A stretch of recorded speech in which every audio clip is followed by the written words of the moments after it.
만나서 반갑습니다. 오늘은요, 기독교 강요 4주차에 있는 사권에 대해서 할 거고요. 사권은 우리가 1권에서는 창조주 하나님, 그리고 2주차인 2권에서는 예수 그리스도 구속하시는 하나님, 그리고 세 번째 우리가 지난주에는 성령님, 우리에게 은혜의 수단으로서 우리가 구원을 얻게 하시는 도와주시는 분으로서의 성령님, 그리고 오늘 네 번째 시간은요, 우리에게 이제 지난주에 했던 그 성령님이 내 안에서 나에게 믿음을 주시는 분이시라면, 나에게 이 믿음이 생겼는데 그러면 이 믿음을 어떻게 내가 있고 그 나의 외부적인 요건, 내가 지금 교회와 나라 국가에서 내가 살아가고 있고 또 교회를 다니면서 우리의 신앙이 어떻게 성숙되어지어 가는지, 3주차에는 성령님께서 우리 안에 계셔서 나를 내적으로 도와주시는 거라면 4주차 오늘은 교회와 국가론에 대해서 배우면서 우리가 내적인 신앙을 넘어서서 교회와 하나님이 만들어주신 우리가 살아가는 이 세상 속에서 국가를 통해서 믿음을 어떻게 지켜나갈 수 있을까, 그 수단으로서의 방법이 어떤 것들이 있을까, 오늘 교회와 국가론에 대해서 배워보도록 하겠습니다. 4권, 하나님께서 우리를 그리스도의 공동체로 초대하시며 머물게 하시는 외적인 도움과 방편에 대한 이야기입니다. 내 마음속에 있는 것 외에 나를 어떻게 하나님께서 외부적인 요건들 속에서 믿음을 지키게 하시는지 교회와 국가에 대해서 한번 살펴보도록 하겠습니다. 제4권의 1장에서 2장 내용은 참된 교회의 표지입니다. 교회론에 대해서 배울 건데요. 우리가 교회는 과연 무엇일까? 많은 분들이 교회는 공동체라고도 하고 또 예수를 주로 고백하는 사람들의 모임, 이렇게 이야기도 하기도 하는데요. 깔뱅은 이렇게 말합니다. 제1장이고요. 제가 유인물에 제목을 또 적어 놓았는데요. 한번 읽어볼까요? 1장, 모든 경건한 자의 어머니인 진정한 교회, 우리는 이 교회와 연합되어 있어야 한다. 칼뱅은 교회를 말했을 때 어머니라고 말합니다. 하나님 아버지가 계시면 교회는 어머니와 같은 곳이라고 말해요. 그러면서 아이들이 자궁 안에서, 엄마 뱃속에서 자궁 안에서 있을 때 안전하고 커가는 것처럼 교회도 우리 성도들에게 우리가 신앙생활을 제대로 할 수 있게 하는 어머니와 같은, 어머니의 자궁과 같은 역할을 한다고 말합니다. 그래서 우리의 믿음은 교회를 벗어나서 교회 없이 우리 스스로는 믿음을 지켜낼 수 없다고 말합니다. 그래서 여기에 따옴표로 제가 원문을 좀 가지고 와봤는데요. 하나님을 아버지로 모시는 사람은 또한 교회를 어머니로 모셔야 한다.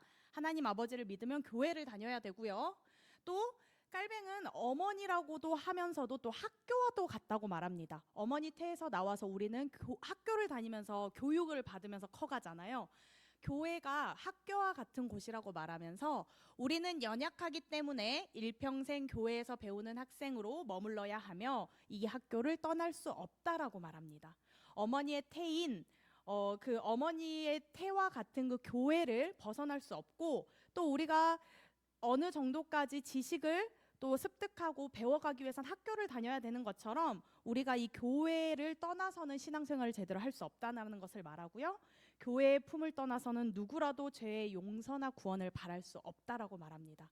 우리가 스스로 믿음이 있는 자들이 요즘 같은 세상에 가난한 성도들 굉장히 많습니다. 교회를 떠나서 나 혼자 내가 하나님을 믿고 나 혼자 신앙생활을 지키면 된다고 말하는 이들이 정말 많은데요. 칼뱅의 말대로 한다면 이 교회라는 공동체가 없다면 과연 인간이 이 세상 속에서, 혼탁한 세상 속에서 홀로 서서 믿음을 지킬 수 있는가?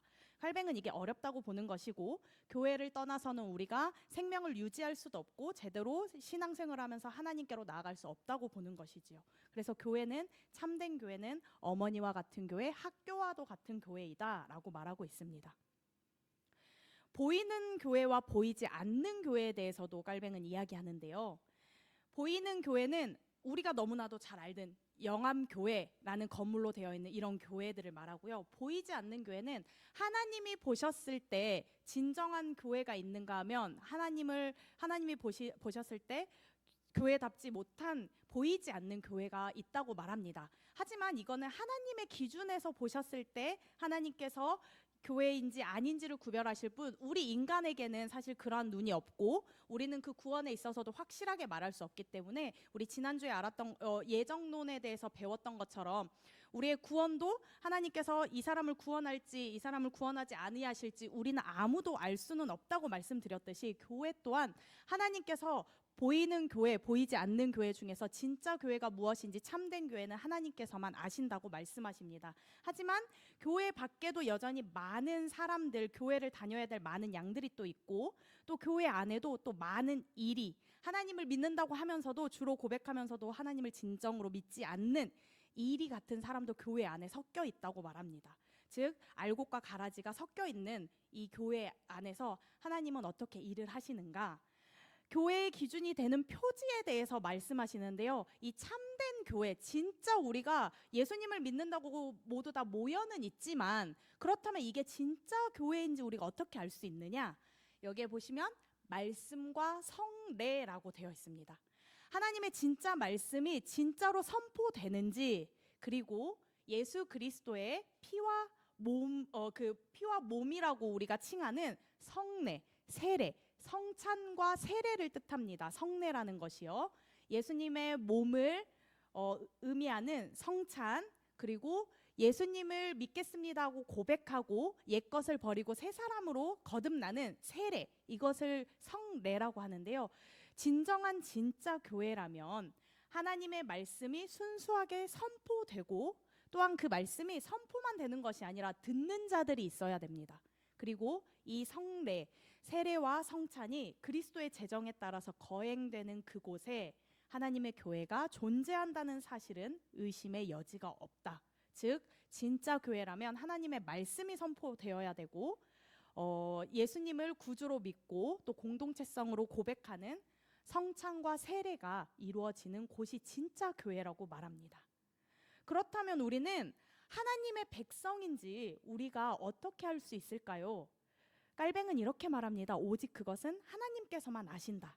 다만 우리는 열심히 하나님을 신뢰하고 믿고 그 말씀대로 따라갈 뿐이다. 믿음의 고백, 삶의 모범, 성례에 대한 참여가 있는 곳이라면 그곳이 교회고 그것을 행한다면 하나님의 백성이라고 말합니다.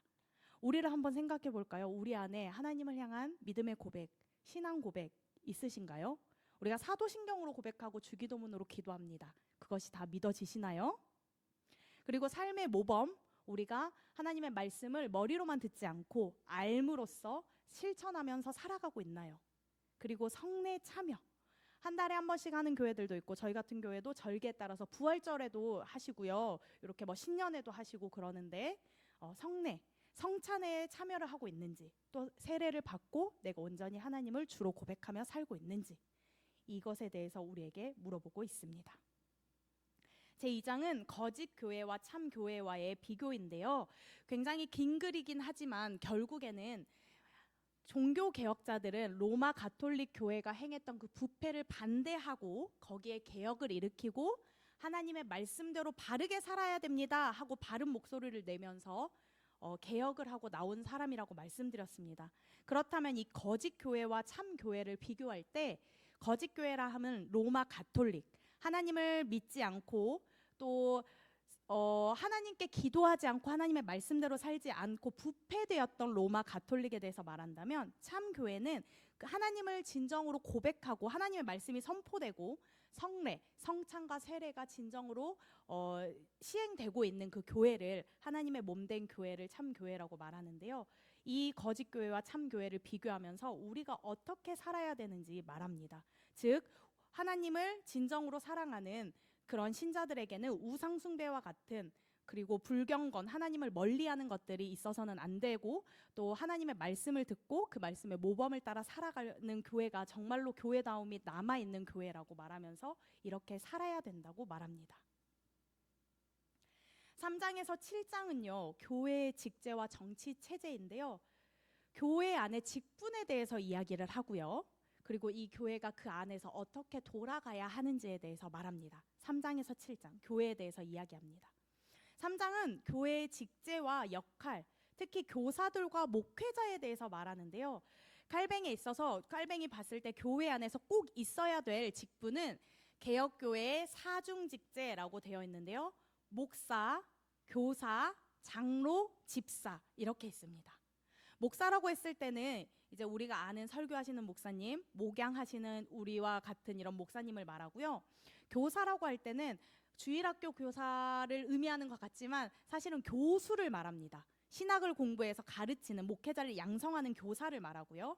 장로님은 우리가 아는 그 장로님, 치리하고 권징하는 장로, 그리고 집사는 또 우리가 아는 권사님과 집사님 정도로 우리가 구별해 볼 수 있을 것 같아요. 그래서 목사, 교사, 장로, 집사가 교회 안에 있어야 되는데 깔뱅은 이들이 어떤 일을 해야 되는지 우리에게 말해주는데요. 한번 요 앞에 있는 따옴표로 되어 있는 글을 세 줄로 되어 있는 거 한번 읽어보도록 하겠습니다. 목사의 일이고요. 시작.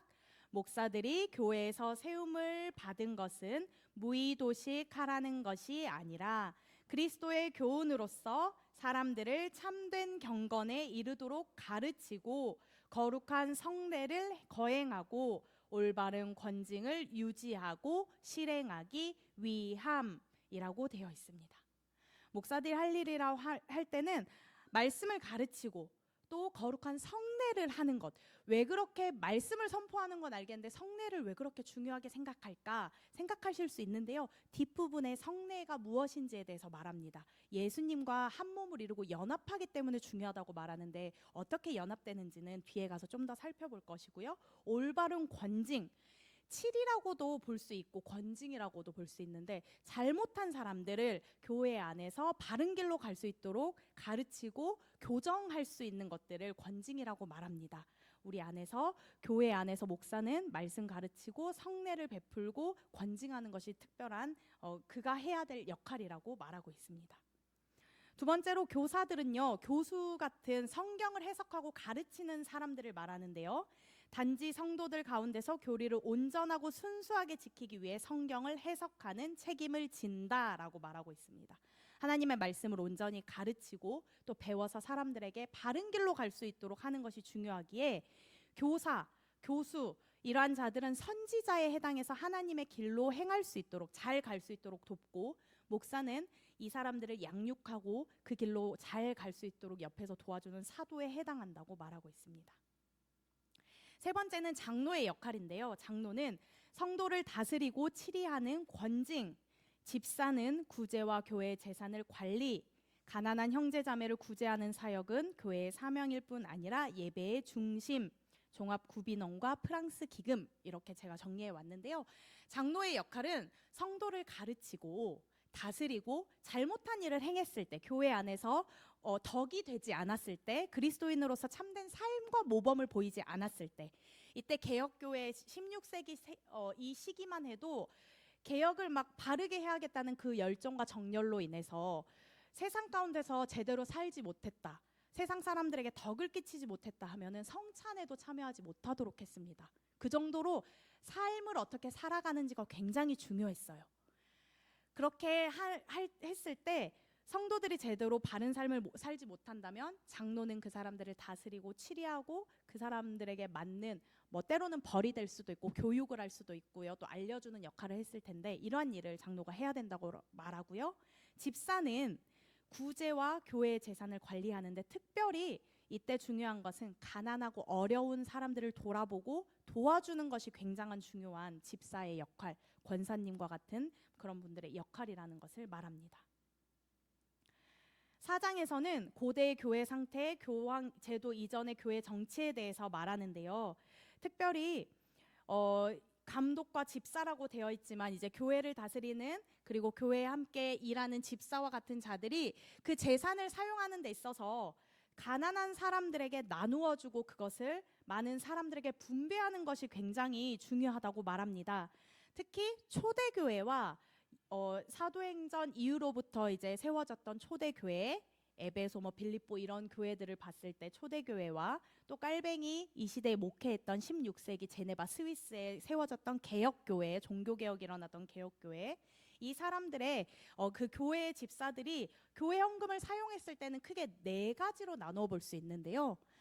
첫 번째로는 성직자들에게 사례금을 제공하고요. 그리고 두 번째는 가난한 자들에게 구제하는 것이 굉장히 중요했습니다. 그리고 교회의 수리와 유지를 위한 비용, 그리고 네 번째로는 외국인과 가난한 이주민을 위해서 비용을 많이 사용했어요. 요즘 우리의 삶을 되돌아봤을 때 교회에서 하고 있는 이런 것들을 보았을 때 우리가 하나님께서 주신 것들을 교회 안에서 쓰는 것도 굉장히 중요하지만 가난한 사람들, 그리고 소외된 사람들, 그리고 선교의 현장에 흘려보내는 것이 굉장히 중요한 역할이었음을, 그리고 초대교회와 16세기 교회의 역할에서 보았을 때 헌금은 그렇게 사용되어 왔다는 사실을, 전통을 살펴보았을 때 우리가 드리는 헌금이 어떻게 사용되는 것이 바른지 한 번 더 생각해 볼 수 있을 것 같습니다. 그리고 다음으로는 5장에서는 성경과 초대교회의 원칙에 벗어난 로마 가톨릭 교회에 대한 비판인데요. 이제 성경과 초대교회의 원칙에서 보았을 때 지금 현재 로마 가톨릭 교회가 얼마나 잘못을 하고 있는지 비판하고 있는 내용입니다. 교황이라는 제도 가운데서 교황이 굉장히 많은 부를 축적했고 본인을 위해서 사용하고 있고 교회를 위해 부를 축적했다는 사실에 대해서 굉장히 비판하는 내용이고요. 교황이 있었기 때문에 교황이 또 그 다른 교회들의 목사 즉 사제와 같은 신부님 같은 사람들을 세우는 일에 굉장히 막강한 권력을 가지고 있었는데 그런 권한에 대해서도 굉장히 비판합니다. 그러면서 하나님께서 지으신 그 교회의 권력은 하나님께만 있을 뿐 로마 교황에게 아무런 권력이 없다. 인간에게는 그 힘이 있을 수가 없다. 오직 교회는 하나님의 것이다 라는 것을 말하면서 진짜 교회가 무엇인지, 참된 교회가 무엇이 되어야 되는지에 대해서 로마 가톨릭 교회를 비판하면서 참된 교회를 이야기합니다. 교회에는 세 가지 권한이 있는데요. 특별히 법과 관련된 부분에 대해서 한 번 더 바라보려고 합니다. 총 세 가지의 권한이 나오는데 첫 번째는 교리권입니다. 8장에서 9장의 내용은 교리권에 대한 내용인데요. 제8장이라고 되어 있는데요. 한번 읽어보도록 하겠습니다. 제8장 내용입니다. 시작. 신조에 대한 교회의 권위. 교황 제도 하에서 교회는 임의로 교리의 순수성을 완전히 더럽혔다. 교리권이라고 했을 때는 교리 문답 혹시 들어보신 적 있으실까요? 우리가 세례 받으실 때 세례 문답 공부하시고 목사님과 만나셔서 세례 교육 받으시고 하셨을 텐데 혹시 기억하시는지요? 교리라고 하면 우리의 교단에서 정해놓은 교리, 하나님의 말씀은 이런 것입니다. 이단이 되지 않도록 하기 위한 하나의 가이드북을 정해놓은 가이드인데요. 여기에 대한 내용들을 교회에서는 정할 수 있습니다. 교회에서 어떤 것이 바른 것인지 어떤 것이 이단인 것인지 명료하게 교육시키고 이것들을 가르치기 위해서 교리를 정했는데요. 따옴표로 되어 있는 부분 5줄이지만 한 목소리로 읽어보면 좋겠습니다. 한번 읽어볼게요. 성경에서 성령이 제사장이나 선지자나 사도나 혹은 사도의 후계자에게 어떤 권위나 위엄을 부여하실 때 개인에게 주신 것이 아니라 그들이 임명받은 직분, 간단히 말하면 말씀해 주셨음을 우리는 기억해야만 한다. 말씀의 근거에서 교회에서는 교리를 지어야 되고 어떠한 것이 옳은지 그른지는 말씀에 따라서 정해야 되는 것을 말하고요. 하나님께서 알려주신 것만 교회에서는 믿어야 된다라고 말합니다.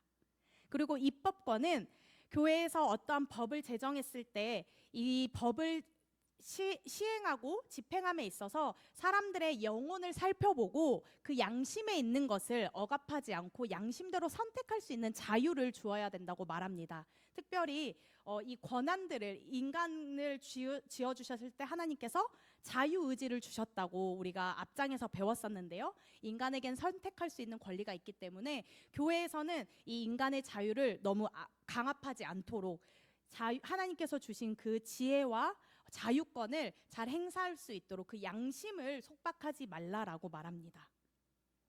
그리고 이 교회법에 있어서 가장 중요한 부분은 칼뱅이 그래도 원칙을 세웠는데요. 교회법은 질서와 품격을 지녀야 한다. 바울이 고린도 교회에게 말했을 때 고린도전서 14장 40절 말씀 모든 것을 품위 있게 하고 질서 있게 하라고 했던 것처럼 교회에서 어떤 원칙과 법을 정했을 때는 질서와 품격을 가지고 해야 한다. 하나님께서 그렇게 명하신 대로 따라야 된다라고 말합니다. 그리고 두 번째는 교회법은 사랑을 인도자로 삼아야 한다. 어떤 일을 행하는 데 있어서 치리하고 권징하고 잘못된 사람들을 가르치는 것도 굉장히 중요하지만 더 중요한 것은 그 사람을 사랑하는 마음, 그 사람이 정말로 돌이켜서 하나님 앞에 바르게 설 수 있도록 돕는 것이 굉장히 중요함을 말하고요. 세 번째 교회법은 자유로운 양심을 보호해야 한다.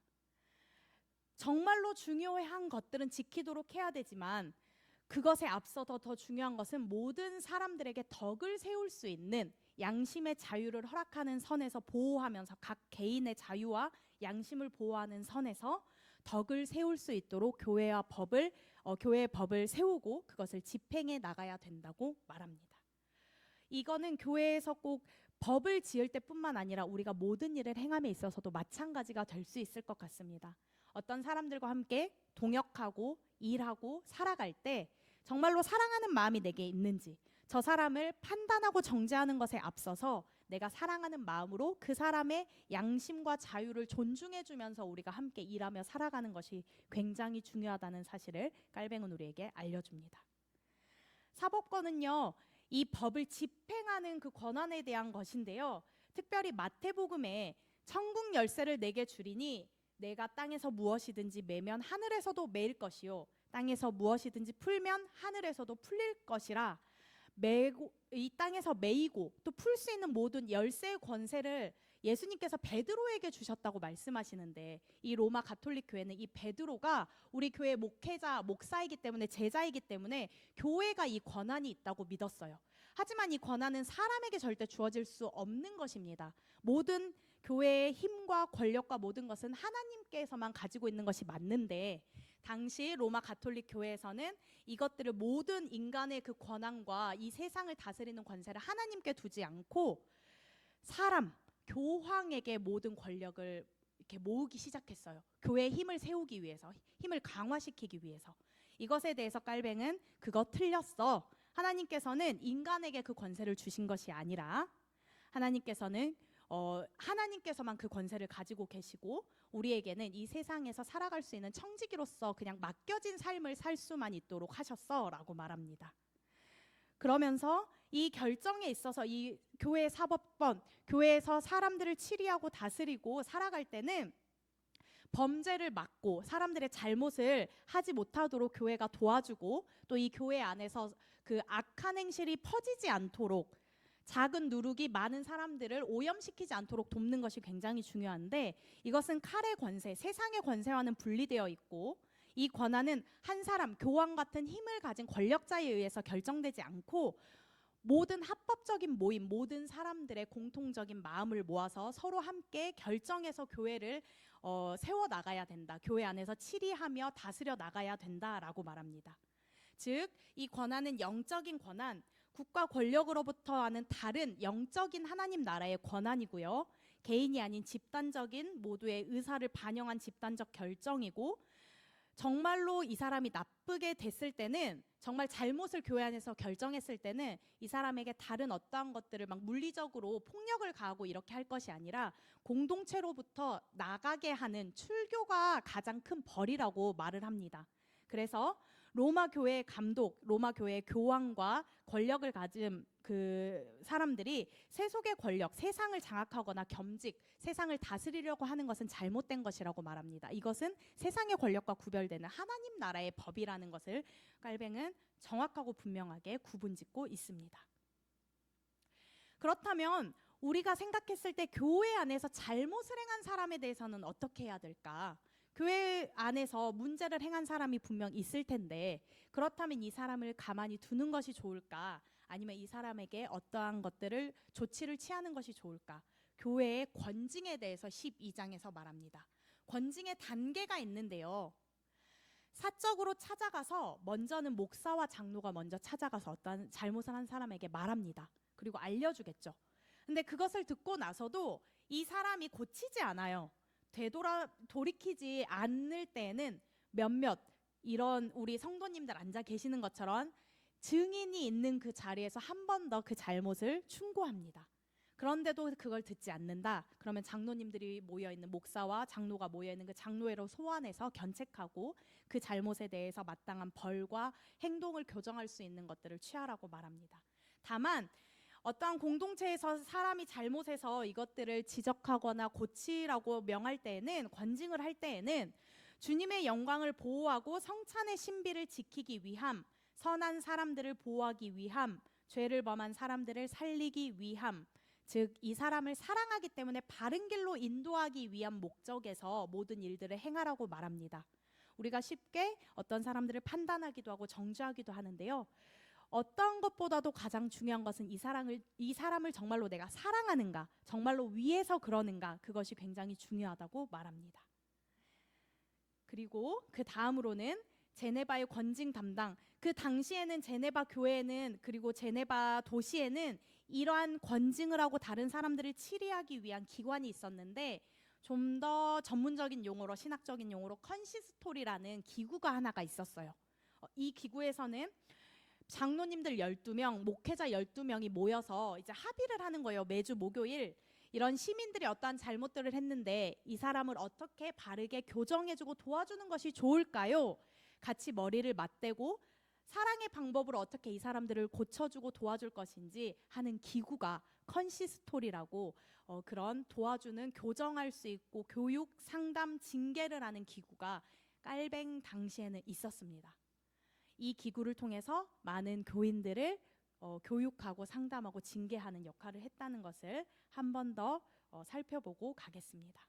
13장 맹세에 대한 내용은 넘어가도록 하고요.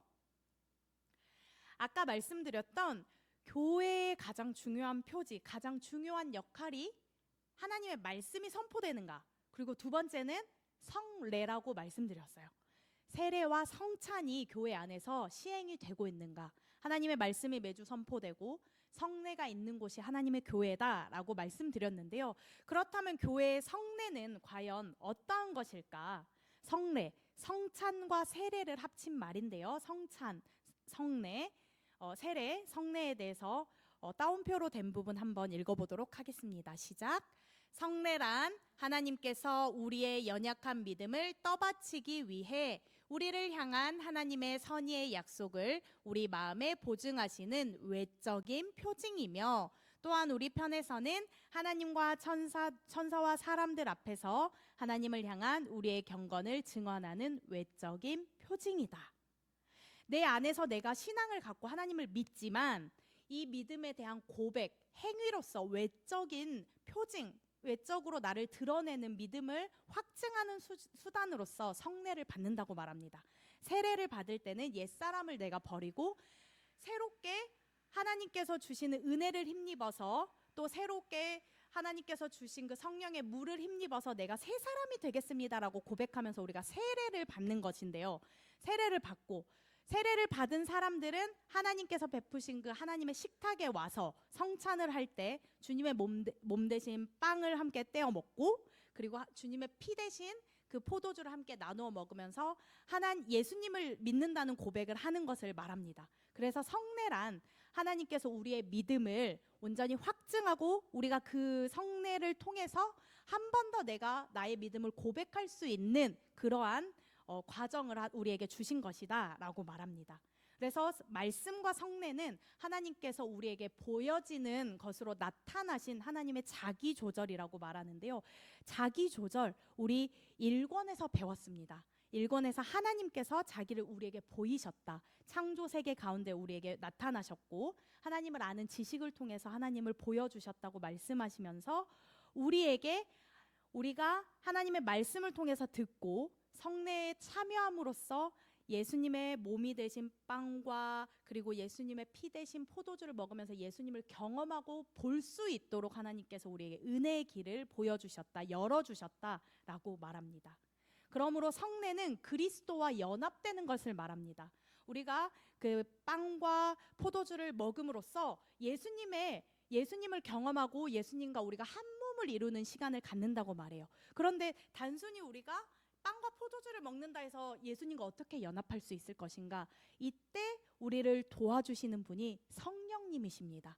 세 번째 권의 3권에 이어서 다시 한번 성령님께서 우리에게 믿음을 주셨다고 말씀드렸는데, 그 성령님이 우리에게 다시 한번 하나님의 은혜를 깨닫게 하십니다.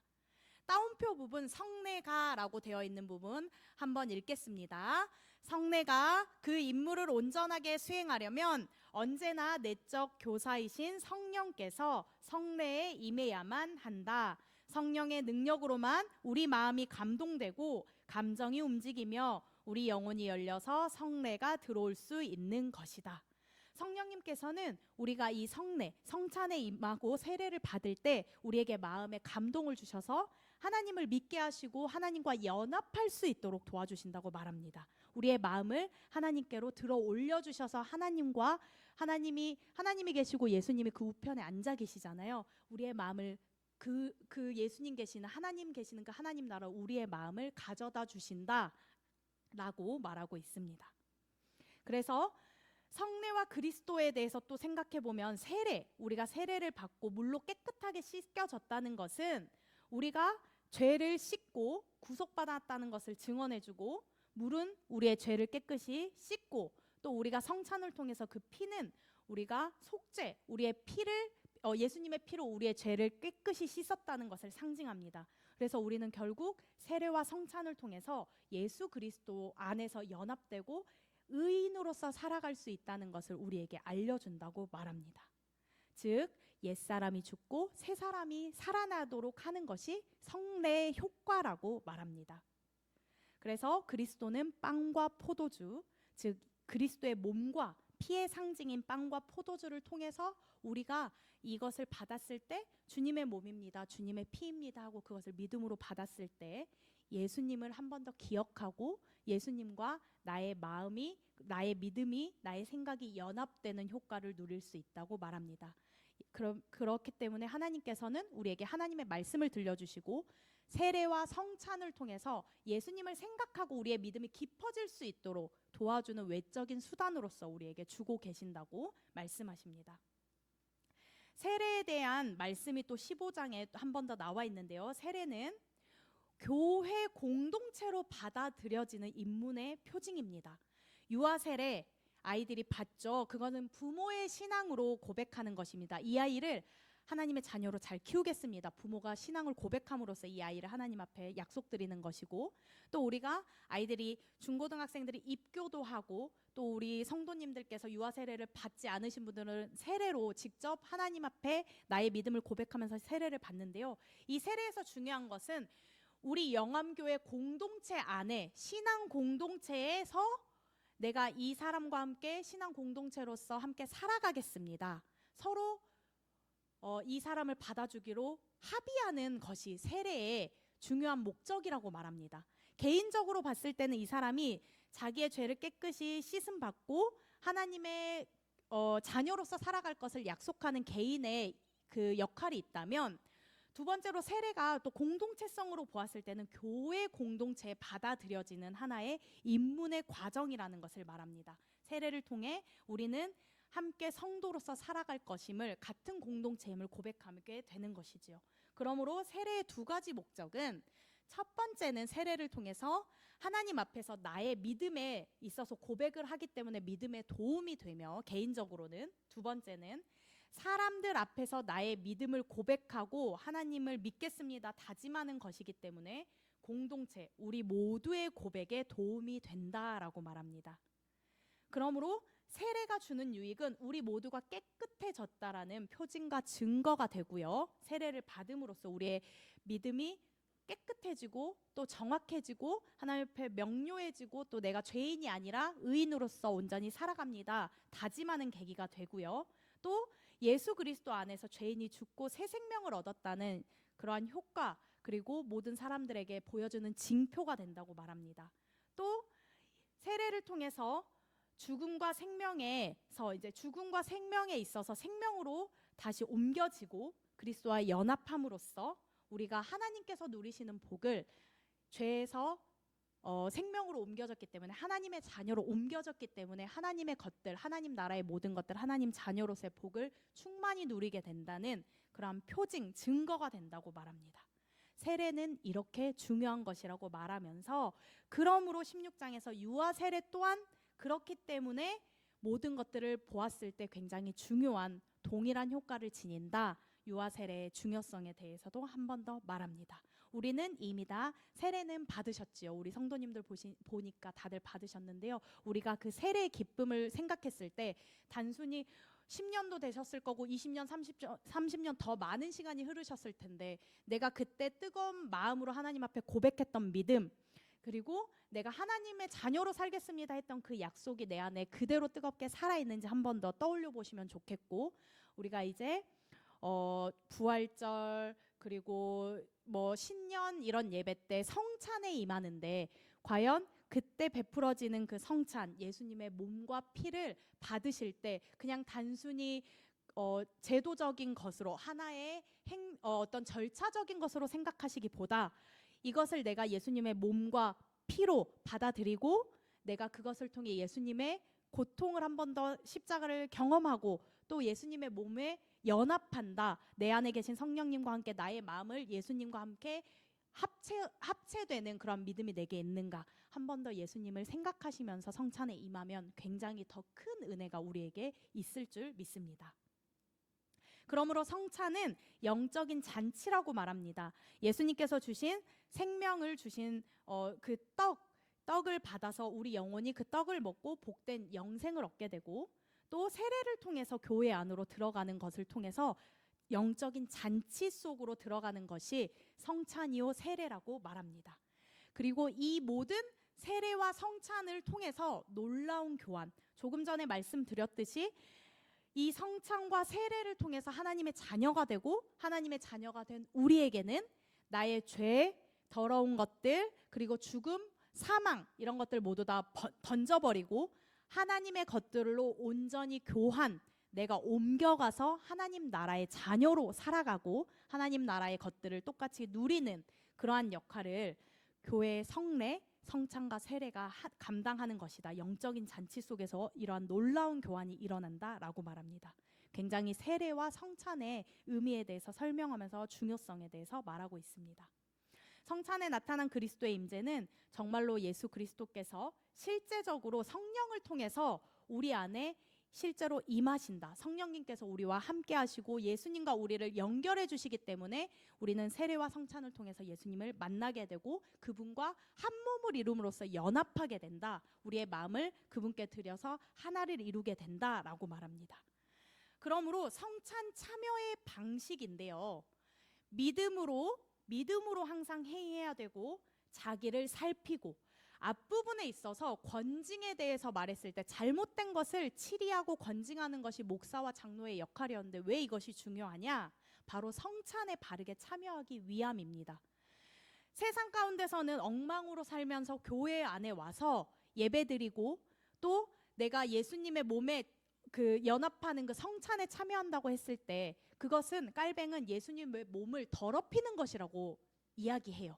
세상 가운데서 엉망으로 살다가 막 죄를 짓고 하나님 앞에 회개도 하지 않고 엉망으로 살면서 성찬에 참여하게 된다면, 성찬은 주님의 몸과 피를 나누는 것인데 그러한 죄인이 성찬에 임한다면 예수님의 몸과 피를 더럽히는 것이라고까지 말합니다. 그렇기 때문에 우리는 깨끗하고 바른 삶을 사는 것이 굉장히 중요한데요, 그렇기 때문에 성찬에 임하기 위해서는 믿음으로 임하고 자기 자신을 되돌아보고 돌이켜서 죄에서 돌이키고 깨끗한 마음과 또 삶의 모습으로 성찬에 참여하는 것이 중요하다고 말합니다.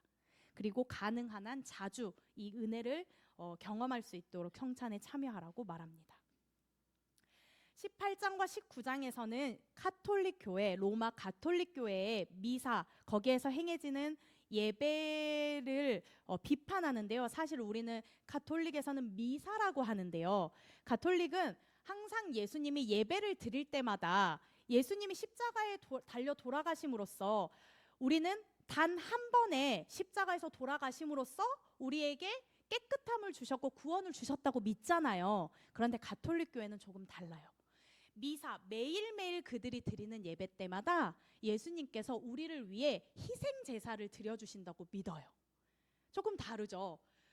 우리와 그렇기 때문에 개혁교회 이제 루터나 깔뱅은 이게 잘못되었다고 말합니다. 성경은 분명 하나님 예수님께서 단 한 번에 드려짐으로써 우리의 죄를 깨끗하게 해주셨다고 말씀하시는데 왜 가톨릭 너네들이 드리는 미사는 희생 제사라고 하거든요. 이 미사라는 단어를 보면 그때마다 매번 제사를 드릴 때마다 예수님께서 우리를 위해 몸과 그 살과 피를 우리를 위해 희생 제사, 그 구약 성경에서 동물을 희생 제사로 드렸던 것처럼 미사를 드릴 때마다 예수님께서 우리를 위해 자기의 몸을 들여서 희생 제사를 드려 주셔야 된다고 믿습니다. 그렇기 때문에 루터와 깔뱅은 이게 잘못됐다고 보는 것이고요. 그러면서 비판하는 것이 너희들이 그러면 생각을 해보렴.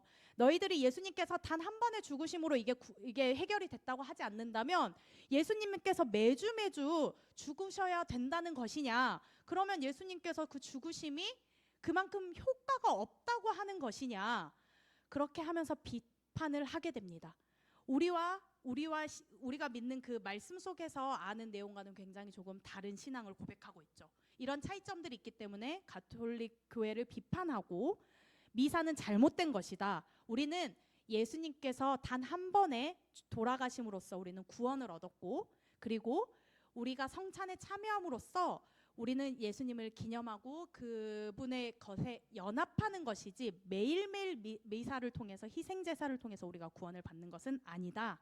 예수님께서는 단번에 우리를 위해 모든 피와 물과 모든 것들을 쏟으시고 우리를 구원해 주셨다라고 말하면서 가톨릭 교회 미사에 대해서 한 번 더 비판하고요. 그리고 그 미사에서 행해지는 그 성만찬에 대해서 비판합니다. 이제 가톨릭 같은 경우에는 실제로 그 우리가 교회에서 받는 성만찬 때 받는 빵과 그 포도주가 실제로 예수님의 피와 그 살로 그때만큼은 정말로 변한다고 믿어요. 실질적으로 그것들이 조금 저도 좀 이렇게 이해하기는 조금 어렵지만 그분들은 이것들이 실제로 예수님의 살과 피로 이것들이 그 성만찬 할 때는 바뀐다고 믿습니다. 그래서 그걸 먹을 때 우리에게 구원이 있다고 믿거든요. 우리가 좀 생각하는 것과 좀 많이 다르죠. 우리에게는 기념하고 예수님의 그 죽으심을 한 번 더 기억하고 새기고 되새기고 우리가 믿음으로 믿고 고백하는 행위라면 정말로 이 가톨릭 교회에서는 이 당시만 해도 미사를 드림으로써 실제로 이것이 예수님의 살과 피로 변한다고 생각해서 아무에게나 주지 않았어요. 너무나 귀중한 것이기 때문에 실제로 예수님의 살과 피라고 믿었기 때문에 잔을 함부로 주지 않을 때도 있었고요. 이거는 피기 때문에 소중한 것이다 라고 해서 잔을 주지 않았던 때도 있고요. 그것들을 함부로 주지 않았습니다. 그럼 지금도 아마도 그렇게 믿고 있을 것입니다, 권사님. 네. 아무래도 여기 사실 이제 기독교 강요이고 신학적으로 좀 더 들어가기 어렵고 조금 어려워하실까봐 사실 다루진 않았는데요. 기독교 강요가 쓰여졌던 당시 그리고 로마 가톨릭 교회와 개신교 사이에서 굉장한 갈등이 일어났는데 가장 결국에는 로마 가톨릭 교회에서 개신교, 개혁교회가 빠져나올 수밖에 없고 이렇게 분리될 수밖에 없었던 이유가 사실은 성만찬에 대한 이해 차이에서 비롯되었어요. 우리가 생각했을 때 예수님의 그 성만찬에 임했던 그 빵과 피가 어떻게 실제로 그렇게 마술처럼 변할 수 있느냐? 도무지 종교개혁자들 입장에서 이해가 되지 않는 거예요. 이성적으로. 그렇기 때문에 예수님께서 과연 이 빵과 포도주에 어떻게 임하시느냐, 어떻게 실제로 오시느냐라는 것에 대해서 굉장한 엄청난 싸움이 있었어요. 논쟁이 계속됩니다. 몇십 년에 걸쳐서 계속되고요. 결국에는 그 조항들을 모두 다 합의는 했었어도 다른 부분에 있어서도 합의는 했지만 성만찬에 있어서는 이 이해의 폭이 좁혀지지가 않는 거예요. 아까 말씀드렸던 진짜로 실제로 예수님의 피로 변한다, 예수님의 몸으로 변한다. 어떻게 그럴 수 있느냐? 우리는 깔뱅은 성령님이 도와주시기 때문에 우리가 마음으로 하나님과 연합하는 것이지 우리의 신앙으로 연합하는 것이지 이것 실제로 여기에 직접 예수님께서 오시거나 이런 것은 아니다. 그럴 수 없다. 지금 보기에는 굉장히 왜 저런 거 가지고 저렇게 싸울까? 그리고 저희 신앙으로는 이해가 되지 않는 부분도 있지만 이게 도무지 좁혀지지가 않는 거예요. 각자의 신앙이 있고 믿어가는 것들이 있기 때문에, 믿는 것들이 있기 때문에, 그래서 이 문제로 결국에는 다투게 되고 이것들이 화해가 이루어지지 않고 연합과 일치가 되지 않아서 결국에는 가톨릭 교회 따로, 카톨릭 따로, 우리가 믿는 개혁교회 따로 이렇게 해서 교회가 따로 분리되게 되는 결과가 있습니다. 그래서 성만찬에 대한 것은 우리는 그냥 지금 그냥 우리의 믿음을 고백하고 교회에서 의례적으로 행하기 때문에 매주 신앙을 고백하는 형태로 진행되지만, 우리가 지금 현재 하고 있는 이 성만찬을 하기까지 굉장한 신학적인 논의들이 있었고 신학에서는 굉장히 중요한 이슈, 왜냐하면 예수님이 어떻게 우리에게 임하시냐, 그리고 성만찬을 통해서 가톨릭 교회에서는 특히나 성만찬을 여기엔 제가 다 쓰지 않았지만 7성사라고 해서 세례, 그리고 성만찬, 고해성사, 이러한 것들 7가지를 생애별로 해야 되는 것들이 있어요. 이것들을 다 해야지만 구원을 받을 수 있다고 믿기 때문에 그 중에 세례와 성례, 성찬이 들어가 있는데 이것들이 구원에 있어서 굉장히 중요한 부분이기 때문에 이 부분에 있어서는 많은 논의들이 있었고 논쟁들이 있었고, 그 결과로서 우리가 현재 성찬을 이렇게 드리고 있다는 것들을 한 번 더 기억해 봐주시면 좋겠습니다. 네, 그래서 가톨릭을 한 번 더 비판하면서 5가지 의식이라고 되어 있습니다. 19장에 보시면 이 5가지 의식은 말씀드렸던 세례와 성찬을 뺀 나머지 또 5가지 의식이 있는데, 가톨릭 교회에서는 죽을 때까지 7성사라고 해서 7가지 성사를 모두 다 완료해야지 구원을 받는다고 해요. 이렇게 챌린지처럼 그 시기에 맞춰서 해야 되는 과정들이 있는데 이것을 받았을 때 구원을 얻는다고 하는데, 칼뱅은 그것에 대해서 비판하면서 이것들이 어떻게 해서 하나님의 말씀에 맞지 않는지 그 7성사에 대해서 비판하는 내용이 또 나와 있습니다. 이제 마지막 챕터인데요. 4권에서 마지막 부분은 1장에서 19장까지는 교회에 대한 부분이었다면, 우리에게 믿음을 지키는 데 있어서 도움을 주는 또 한 가지는 교회 말고 국가가 또 있습니다. 우리가 교회를 다닌다고 해서 교회 안에서만 머무를 수 없잖아요. 우리가 국가의 국민으로서도, 백성으로서도 살아가고 또 시민으로서도 또 살아가야 되는데, 그렇다면 그리스도인과 교회와 국가의 관계는 어떠한 관계가 있는 것인가, 한 번 더 칼뱅은 마지막 이제 권에서 기독교 강요를 마무리하면서 이야기합니다. 제가 1권 1주차 때 얘기 드리면서 왜 칼뱅이 기독교 강요를 1536년부터 썼는가, 이렇게 그때 얘기를 드렸었는데요.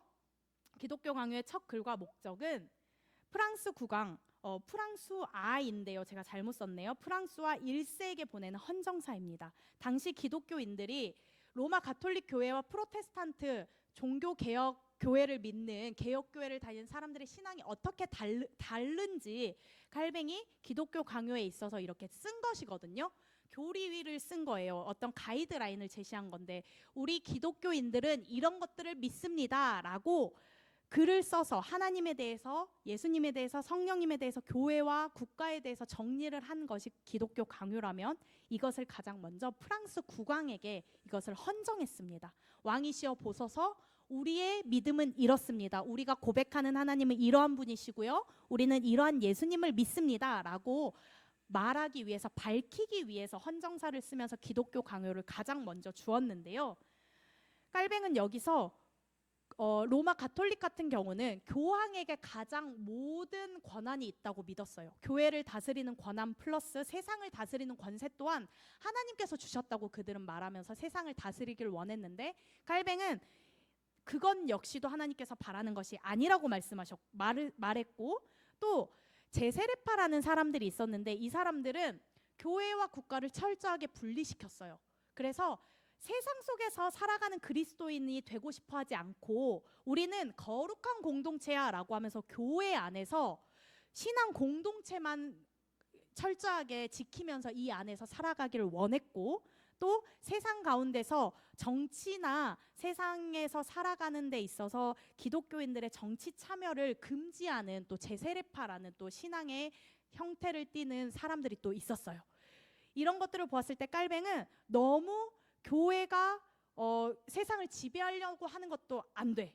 왜냐하면 우리는 하나님께서 주신 그 세상 안에서 같이 더불어 살아가야 되기 때문에 교회와 국가는 하나님께서 주신 영역 속에서 서로를 존중하면서 순종하면서 살아야 된다고, 존중해야 된다고 보았고, 또 그렇다고 해서 또 제세례파처럼 세상에 있어서 우리는 세상과 철저하게 구분 지어야 돼, 우리는 거룩한 공동체니까 세상에 관여하지 않겠어, 세상과 등 돌리는 것조차 원하지 않는다고 깔뱅은 말합니다. 그거는 옳지 않다고 말합니다. 그렇다면 우리는 세상 속에서 교회는 어떻게 살아야 되는 걸까? 그리스도인은 세상과 국가와 관계에 있어서 어떻게 참여하면서 살아야 되는 걸까? 이야기할 때 교회는 영적이며 내적인 인간에게 속하며 영원한 삶과 관련되는 것이며, 국가는 시민적 정의와 외적 도덕의 확립과 관련된 것이라고 말합니다.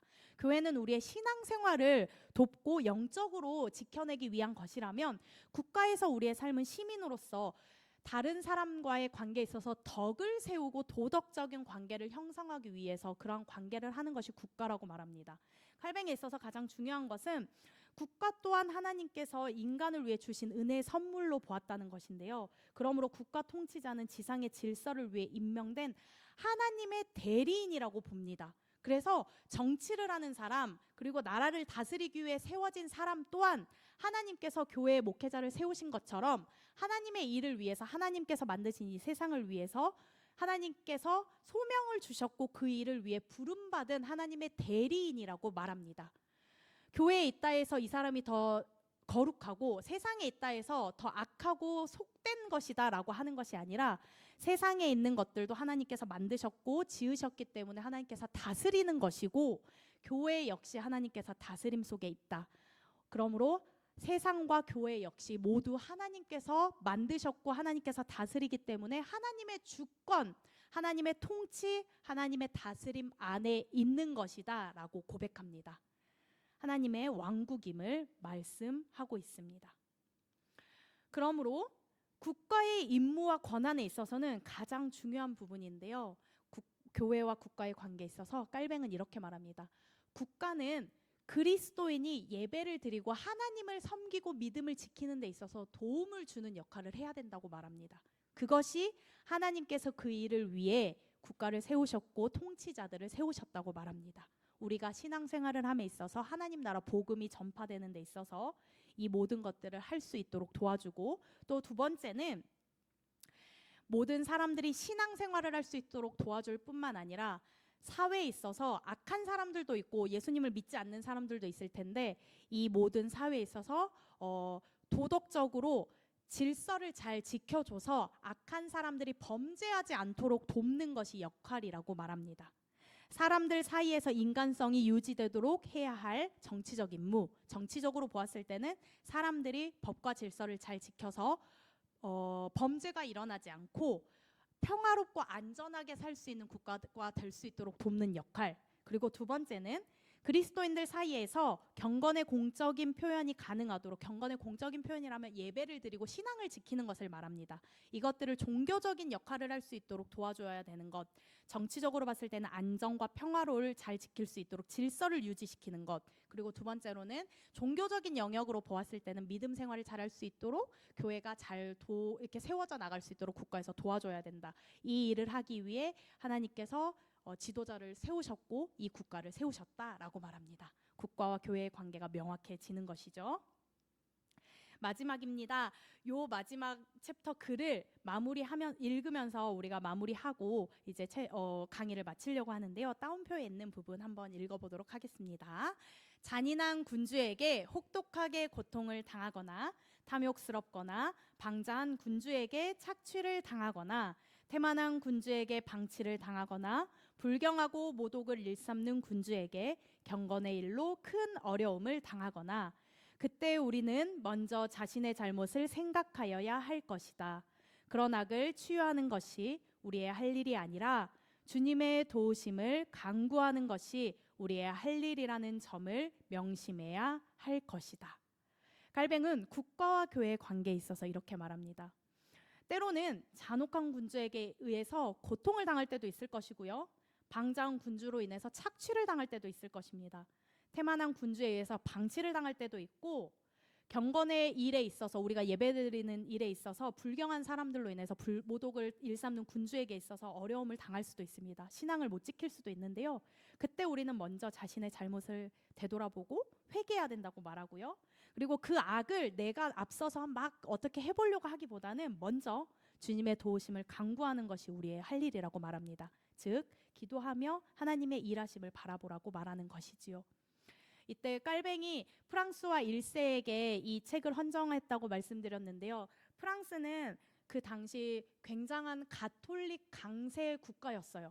그래서 로마 가톨릭이 굉장히 강했기 때문에 프로테스탄트라고 말하는데요. 프로테스탄트라고 하면 이제 개혁교회를 믿는 신자들을 말하는데요. 굉장한 박해를 받았습니다. 예수 그리스도를 믿는다는 이유로, 그리고 로마 가톨릭 교회에서 벗어났다는 이유만으로 굉장한 박해를 당하고 종교 전쟁이 유럽에선 굉장히 많이 일어났습니다.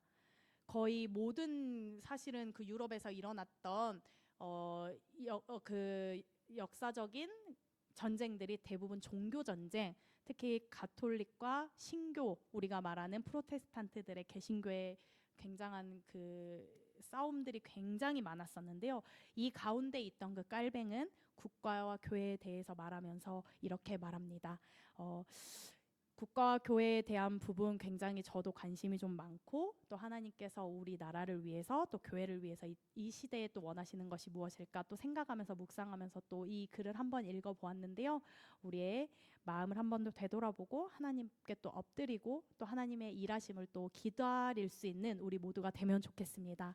오늘은 사권에서 교회와 국가의 관계에 대해서 한번 살펴보았습니다. 우리가 교회를 주신 것은 하나님께서 괜히 주신 게 아니고 우리의 신앙을 결국에는 도와주시기 위해서, 나 혼자는 할 수가 없으니까 1권에서 창조주 되신 하나님을 통해서 우리가 하나님을 아는 지식을 우리가 알 수 있었어요. 우리가 하나님을 창조 세계를 통해서 하나님이 계신다는 사실을 우리가 알게 됐고 깨닫게 되었고, 나 자신 그리고 상대방 사람들을 통해서 하나님이 우리를 지으셨고 이러한 분이시구나라는 것을 배웠다면, 이 하나님을 2권 예수 그리스도를 믿을 때 우리에게 구원이 임하게 되었고 예수님을 통해서 우리가 이제 하나님의 자녀가 되었는데, 그렇다면 3권 성령님께서는 우리에게 자녀된 우리가 좀 더 믿음이 깊어지도록, 하나님을 더 알 수 있도록 성령님께서는 우리에게 믿음을 주셨다고 말을 합니다.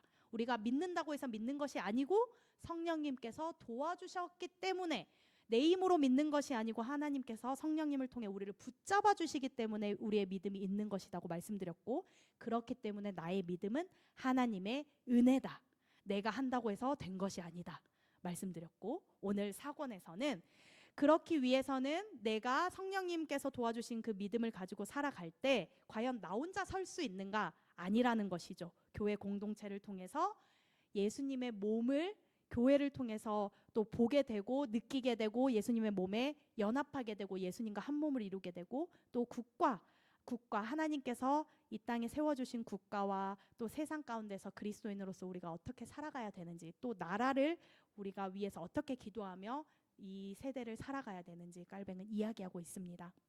굉장히 오래된 이야기이기도 하고 16세기니까 1500년대입니다. 제가 말씀드렸듯이 이러한 당시에도 이 믿음이 계속해서 지금 500년 넘게 계속해서 우리에게 흘러가고 그 믿음의 뿌리가 우리에게 있는 것인데, 기독교 강요를 보시면서 지금 우리 세대와는 조금 달라서 또 우리가 받아들이기엔 조금 다르고 어려운 부분들이 충분히 있습니다. 그리고 이 시대에 또 이 상황에 맞게 쓰여졌기 때문에 우리가 이 세대에서 보았을 때, 이 시대에 보았을 때 맞지 않는 것도 있을 수도 있습니다. 하지만 그 본질적인 것이 무엇인지 한 번 더 생각해 봐 주시면 좋겠고, 우리의 믿음의 선조들이, 믿음의 조상들이 이 하나님을 믿는 믿음을 어떻게 다른 사람들에게 증명해 보이고 설명하기 위해서 어떻게 애쓰셨을까 한 번 더 생각해 봐 주셨으면 좋겠고요. 이 당시에는, 지금은 우리가 종교의 자유가 있기 때문에 내가 교회에 간다고 하면 오면 되는 것이고 내가 성경책 보면 되는 것인데, 이때는 성경책 읽는 것, 그리고 뭐 예배 드리는 것, 아까 성만찬 그거 하나 가지고도 굉장한 싸움이 일어나고, 그 포도주를 세상에 안 줬어요, 로마 가톨릭 교회에서는. 왜냐하면 이건 예수님의 진짜 피고 소중한 피인데 혹시라도 이 피를 바닥에 떨어뜨리면 이건 굉장한 신성 모독인 거예요. 그렇게 중요했던 정말 지금으로 봤을 땐 아무것도 아닌 듯 하지만 정말로 모든 목숨을 걸고 많은 이들이 그런 논쟁 때문에 죽기도 했거든요. 이단으로 몰리면서.